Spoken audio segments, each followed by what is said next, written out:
The Carolina Panthers have released their first official depth chart, and with the season right around the corner and currently having a joint practice with the Indianapolis Colts, it's time to break that down. You're listening to Money in the Bank. So to start this video off, we're going to go with the offense first, and I have my trusty iPad here to give me all the details. So at the left wide receiver position, we have DJ Moore in first, Terrace Marshall in second, Shi Smith in third, Brandon Zylstra in fourth string, CJ Saunders in fifth, and Michael Simon at sixth. Now, there's a lot of wide receivers on this roster right now that have shown flashes and shown that they have the talent to be on an NFL game day roster or contribute in some capacity.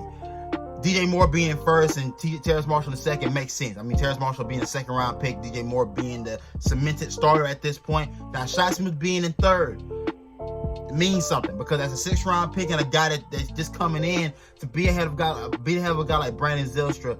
Guys like Michael Simon and CJ Saunders have shown flashes, but Brandon Zylstra, more specifically, a guy who played last year, having a chance to be over him is telling me something. It's telling me he's showing things in camp, showing flashes in camp that the people want to see. Terrace Marshall has shown nothing but flashes in camp thus far and looks good so far in the early practices against the Indianapolis Colts. You'll hope that he continues to grow and he'll be able to contribute early this year. I expect that fully.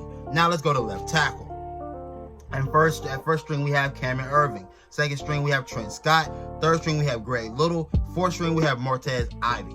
Now, with this, Cameron Erving being one of the guys they brought in this offseason alongside Pat Elflein to help shore up this offensive line. Now, he's a guy that's bounced around, hasn't really been a solidified starter week in and week out throughout his career. He's shown flashes here and there.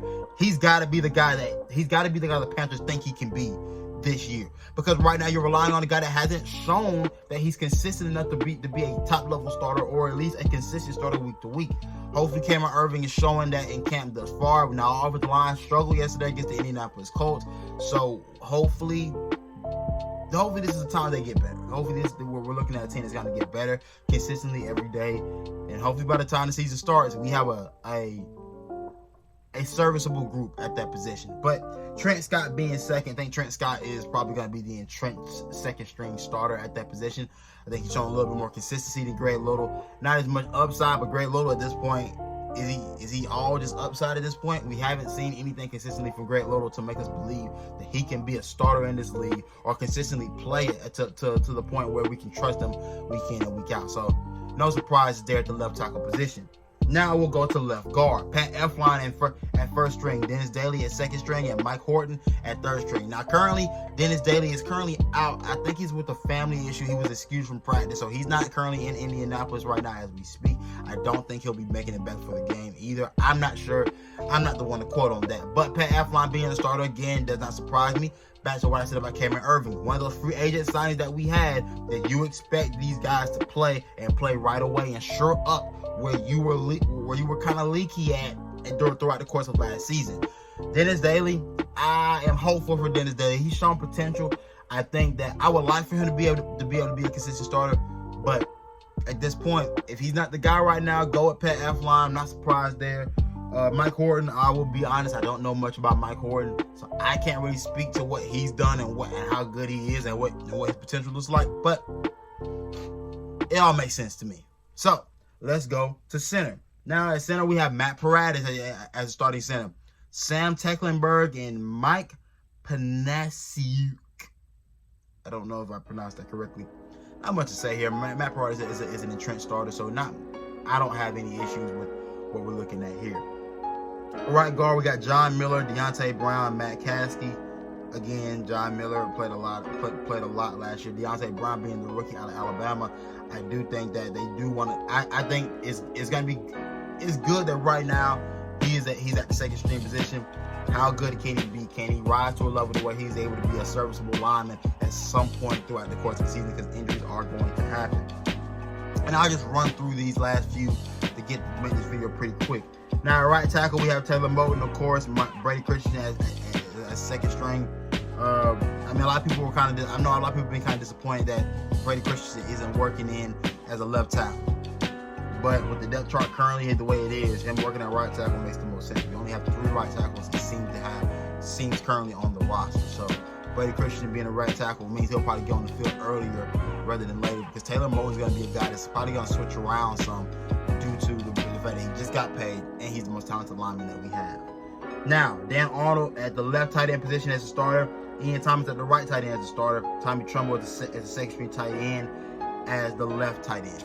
Makes no surprises here. Tommy Trumbull's a young guy, still learning how to really be a receiving tight end.